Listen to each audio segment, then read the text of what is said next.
Hey everyone, welcome back to another exciting crypto tutorial.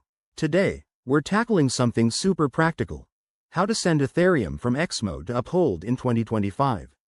With the crypto world evolving rapidly, this step-by-step guide will help you move your ETH securely and efficiently. Whether you're building your portfolio or just switching exchanges, this process is easier than you might think. First things first, make sure you have accounts on both Exmo and Uphold, and that you have some Ethereum in your Exmo wallet. Always double-check that you're using the latest app or website versions to avoid any compatibility issues in 2025's updated interfaces. Step 1. Log into your Exmo account. Head over to the dashboard and navigate to the Wallet, or Withdraw, section. This is where all the magic happens. Once there, select Ethereum from your list of assets. It's crucial to ensure you're choosing the correct network. Stick with Ethereum's mainnet to avoid any headaches. Next, grab your Uphold wallet address.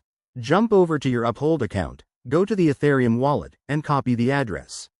Pro tip: always verify the address twice before proceeding, as crypto transactions are irreversible. Back in Exmo, paste this address into the withdrawal form, enter the amount of ETH you want to send, and review any fees. In 2025, transaction fees might fluctuate based on network congestion, so keep an eye on that to minimize costs. Now, hit the Confirm or Send button. You'll likely need to enter a two-factor authentication code for security. Don't skip this.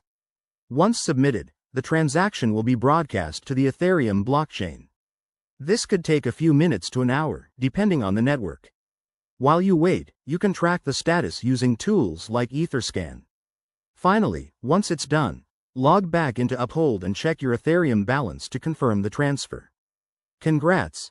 You've just moved your ETH successfully. Remember, staying safe in crypto means using hardware wallets for long-term storage and keeping your accounts secure. If this video helped you out, smash that like button, subscribe for more guides, and drop a comment below if you have questions. Thanks for watching, and let's keep building that crypto knowledge together.